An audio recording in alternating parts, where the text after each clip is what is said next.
வணக்கம் அன்பர்களே, வாங்க நாம இன்னைக்கு பிசிபெலாபாத் எப்படி செய்யறதுன்னு பார்க்கலாமா. அதுக்கு நான் அரை கப் அளவு துவரம்பருப்பை ஒரு அரை மணி நேரம் அலம்பி ஊற வச்சிருக்கேன். அதை நான் இப்போ குக்கரில் வேக போடுறேன். தேவையான அளவு தண்ணி விட்டு கொஞ்சம் மஞ்சள் பொடியும் ஒரு ஸ்பூன் எண்ணெயும் சேர்த்துக்கோங்க. அப்போ தான் பொங்கி வராமல் இருக்கும். இதில் நான் ஒரு கப் மிக்ஸ்டு வெஜிடபிள்ஸ், கேரட், பச்சை பட்டாணி, கார்ன், அதுக்கப்புறமா பீன்ஸ், அதுக்கப்புறம் வேர்க்கடலையும் நான் ஒரு மணி நேரம் ஊற வச்சுருக்கேன். இதில் நான் பிசிபெலாபாத்தில் வேர்க்கடலையும் சேர்த்திங்கன்னா சாப்பிடும் போது நல்லாயிருக்கும். அதனால் இப்போ நான் இதில் அலம்பி வச்சுருக்க காய்கறியை நான் இதில் சேர்த்துடுறேன். வாங்க பார்க்கலாம். இப்போ இதோட நான் வேர்க்கடலை, காய்கறி எல்லாமே சேர்த்தாச்சு. இதில் நீங்கள் என்ன பண்ணோன்னா கொஞ்சம் பெருங்காய பொடியை சேர்த்து ஒரு 3 விசில் வர வரைக்கும் வேக வச்சு எடுத்துக்கோங்க. இப்போ பாருங்கள், க்ளோஸ் பண்ணிட்டேன். இதில் ஆவி வந்த பிறகு நான் வெயிட் போடுறேன். உங்களுக்கு வெந்த பிறகு நான் உங்களுக்கு காட்டுறேன். பாருங்கள், பிசிபெலாபாத்துக்கு ஒரு மீடியம் சைஸ் வெங்காயத்தை நறுக்கி வச்சுருக்கேன். அதே மாதிரி ஒரு தக்காளி நறுக்கி வச்சுருக்கேன், ஒரு பெரிய தக்காளியை நறுக்கி வச்சுருக்கேன், ஒரு 2 பச்சை மிளகாய் நறுக்கி வச்சுருக்கேன். பிசிபெலாபாத்துக்கு சின்ன வெங்காயம் இருந்தால் சின்ன வெங்காயம் போட்டால் கூட இன்னும் ரொம்ப நல்லாயிருக்கும். என்கிட்ட இல்லை, அதனால் நான் பெரிய வெங்காயம் உபயோகப்படுத்தியிருக்கேன். அதுக்கப்புறம் நீங்கள் 1/3 கப் அரிசியை நல்லா வேக வச்சு எடுத்துக்கோங்க. இதோடையே கூட அரிசியும் சேர்த்து வேக வைக்கலாம். பட் நான் தனியாக வேக வச்சிட்டேன். அதுக்கப்புறம் தான் சாம்பார் சாதம் செய்யலான்னு சொல்லிட்டு யோசிச்சனால நான் இந்த மாதிரி மெத்தடில் செஞ்சுருக்கேன். நீங்கள் அரிசியை இதிலே போட்டு வேக வச்சுடுங்க. ஆனால் தனியாக நான் வேக வச்சுருக்கேன். இப்போ நான் அதை தான் செய்ய போகிறேன். இப்போ ஒரு பேனில் ஒரு 4 டேபிள் ஸ்பூன் எண்ணெய் எடுத்துக்கோங்க. அதில் கடுகு, காஞ்ச மிளகாய் 2 கிள்ளி போட்டுட்டு இப்போ நான் நறுக்கி வச்ச வெங்காயம், தக்காளியெல்லாம் இதில் சேர்க்க போகிறேன்.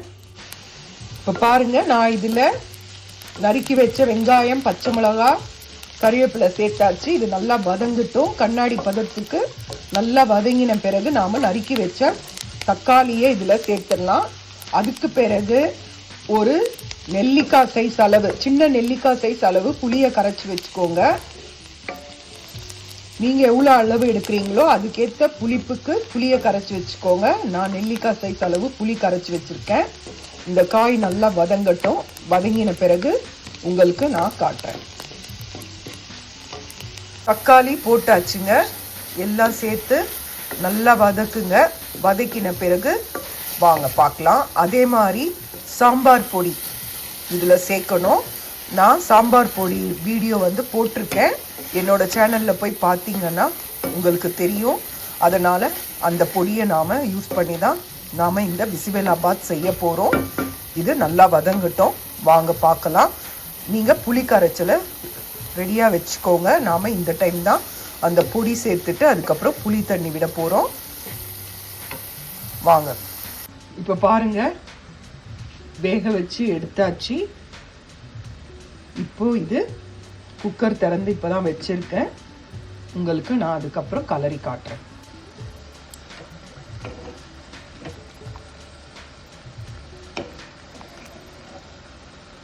பாருங்கள், பருப்பு நல்லா வெந்துடுச்சு. பருப்பு இப்படி தான் ரொம்ப கொஞ்சம் இலையாக இருக்கணும். அப்போ தான் பிசிபெலாபாத் நல்லாயிருக்கும். பாருங்கள், இந்த மாதிரி நாம் இதை வேக வச்சு எடுத்தாச்சு.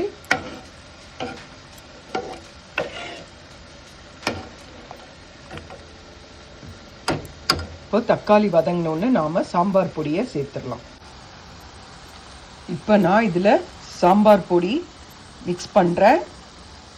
போட்டுட்டு நான் 3 ஸ்பூன் போட போகிறேன். போட்டு நல்லா கலந்து விட்டுட்டு அதுக்கப்புறம் புளி கரைசலை சேர்க்க போகிறேன். சாம்பார் பொடி சேர்த்தாச்சு. இப்போ இதை நல்லா கலந்து விட்டுடுங்க.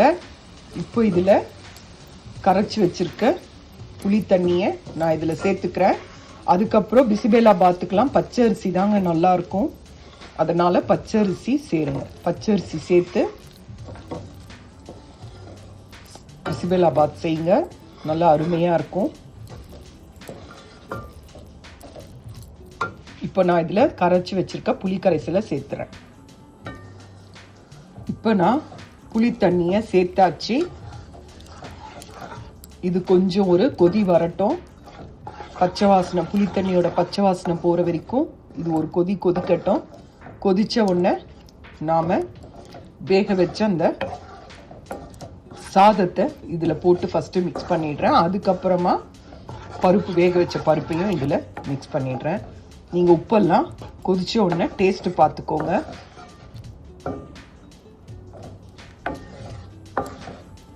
தக்காளி சேருங்க. புளி கம்மியாக சேர்த்தா ருசி நல்லாயிருக்கும். அதனால் புளிப்புக்கு தக்காளி சேருங்க. புளி கொஞ்சம் குறைவாகவே சேருங்க. அவ்வளோதான். இது கொதிக்கிட்டோங்க.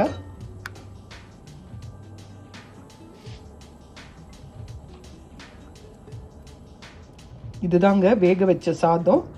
வேக வச்ச பச்சரிசி சாதம். சாதாரணமாக நாம் அரிசி பருப்பு எல்லாமே ஒன்றா சேர்த்து தான் வேக வைப்போம்.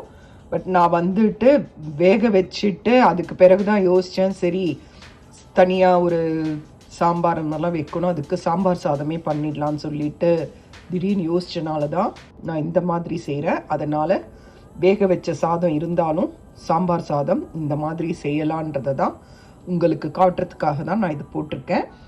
பச்சரிசி சாதத்தை உபயோகம் பண்ணுங்கள். அப்போ தான் பிசிபெலாபாத் நல்லாயிருக்கும். இது இன்னும் கூட குழைய வெடிச்சிருக்கணும். இது இன்னும் கொஞ்ச நேரம் அதிகமாக வேக வச்சா சரியாக போயிடும். வாங்க பார்க்கலாம். பாருங்க, இப்போ கொதிச்சிடுச்சு. இந்த ஸ்டேஜில் நாம்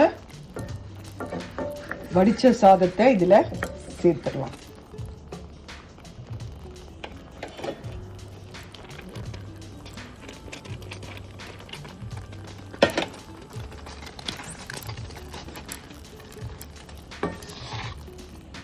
இதை நல்லா கலந்து விடுங்க. இதில் ஒரு அரை கிளாஸ் சுடுதண்ணி போட்டு வேக வைங்க. அப்போ இது நல்லா குழைய. அதுக்கப்புறம் நாம் பருப்பை மிக்ஸ் பண்ணோம்.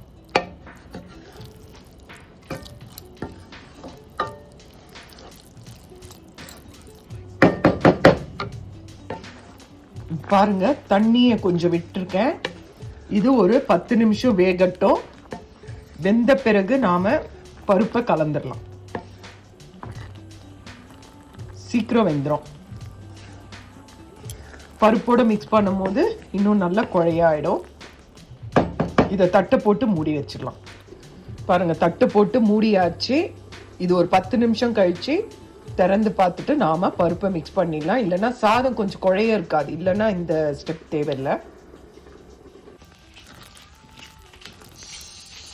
சாதம் பாருங்க,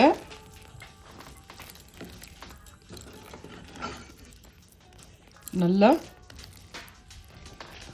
அந்த புளி கரைசல் இதோடலாம் நல்லா அது கலந்துருச்சு. நீங்கள் இந்த சூடாக இருக்கும் போது, இது பச்சரிசி சாதம் தான், அதனால சூடாக இருக்கும் போதே நீங்கள் கரண்டியில் இந்த மாதிரி மசிச்சாலே குழைவாயிடும்.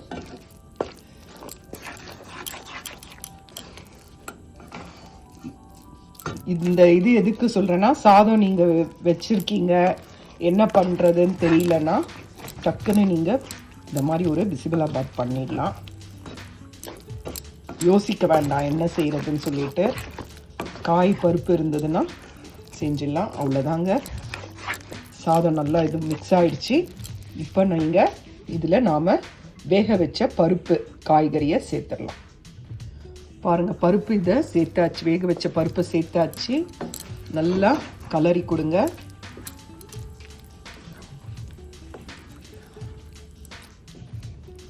நல்லா கலரி விடுங்க. இப்போ உப்பு காரம்லாம் பார்த்துக்கோங்க. இதில் நீங்கள் இறக்கும் போது ஒரு 2 ஸ்பூன் நெய் விட்டிங்கன்னா இன்னும் நல்லா அருமையாக இருக்கும், சூப்பராக இருக்கும். இது நல்லா கலரி கொடுங்க. இந்த பிசிபெலாபாத்துக்கு நீங்கள் எல்லா காயும் சேர்க்கலாம். உருளைக்கிழங்கு, முருங்கைக்காய், கத்திரிக்காய், எது வேணாலும் சேர்க்கலாம். காய்கறி எல்லாமே சேர்க்கலாம். கேரட்டு, பீன்ஸு, பச்சை பட்டாணி, உருளைக்கிழங்கு, காலிஃப்ளவர், கொடமிளகா, உருளைக்கிழங்கு, எந்த கத்திரிக்காய் எந்த காய் இருந்தாலும் சேர்க்கலாம். அதனால் உங்களோட விருப்பம்தான். எந்த காய்னாலும் அதை வதக்கி வேக வச்சு அதுக்கப்புறம் இதில் சேர்த்திங்கன்னா இது நல்லாயிருக்கும். இப்போ இதில் நான் ஒரு 1/2 டம்ளர் தண்ணி மிக்ஸ் பண்ணுறேன். சரியாக தான் இருக்கும், பட் இருந்தாலும் ரெண்டுமே அரிசியும் பருப்பும் ஒன்றாகணுன்ட்டு ஒரு 1/4 டம்ளர் வாட்டர் விட்டு அதை சிம்மில் வச்சிடுறேன். நல்ல சுவையான பிசிபெலாபாத் ரெடி. நீங்கள் உப்பு காரம்லாம் பார்த்துக்கோங்க. சுவையான அருமையான பிசிபெலாபாத் ரெடிங்க. இதில் 2 ஸ்பூன் நெய் விட்டு சுட சுட பரிமாறுங்க. ரொம்ப அருமையாக இருக்கும். பிசிபெலாபாத்துக்கு சுவையே நாம் வறுத்து அரைச்ச அந்த சாம்பார் பொடி தாங்க. அதனால் இந்த சாம்பார் பொடியை செஞ்சு பார்த்துட்டு அதுக்கப்புறம் இந்த பிசிபெலாபாத்தை செஞ்சு பாருங்கள். ரொம்ப சுவையாக இருக்குது, ரொம்ப அருமையாக இருக்குது. டேஸ்ட்டு அருமையும் அருமை, ரொம்ப நல்லா இருக்குது.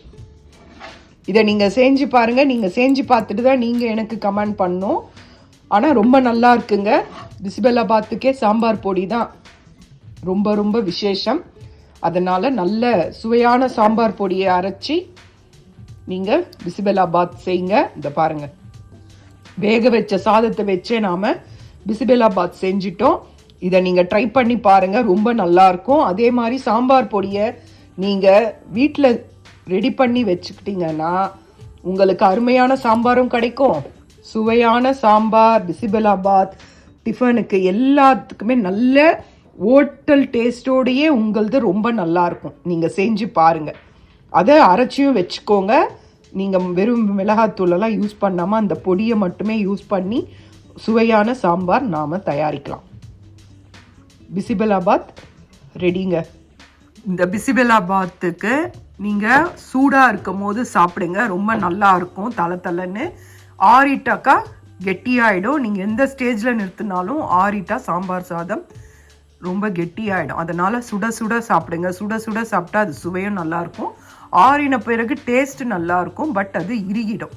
இதுக்கு சூடாக அப்பளம் வடாம் பொரிச்சு சாப்பிடலாம், இல்லை உருளைக்கிழங்கு ஃப்ரை நல்லாயிருக்கும். எனி வெஜிடபிள்ஸ் கூட நல்லாயிருக்கும். பட் இதை சூடாக சாப்பிட்டு பாருங்கள், ரொம்ப நல்லாயிருக்கும். என்ன தான் நீங்கள் தலைன்னு நிறுத்தினாலும் ஆறின பிறகு இறுகிடும். அதனால் என்னடா அதுன்னு யோசிக்காதீங்க. உங்களுக்கு இது பிரச்சனை இல்லை. எப்போவுமே இதே மாதிரி தலைன்னு இருக்காது. சூடாக சாப்பிட்டாலும் தான் இந்த மாதிரி இருக்கும். அதனால் நீங்கள் செஞ்ச உடனே நல்லா சூடாக எல்லாரும் குடும்பத்தோடு எல்லாரும் உட்காந்து சாப்பிடுங்க. இது ஒரு நல்ல ஞாயிற்றுக்கிழமையில் செஞ்சு சாப்பிட்ற ஒரு நல்ல டிஷ்ஷு. இப்போ பாருங்கள், சுட சுட பிசிபெலாபாத் ரெடி. செஞ்சு பாருங்கள். செஞ்சு பார்த்துட்டு உங்களுக்கு பிடிச்சிருந்தா இந்த வீடியோவை லைக் பண்ணுங்கள்.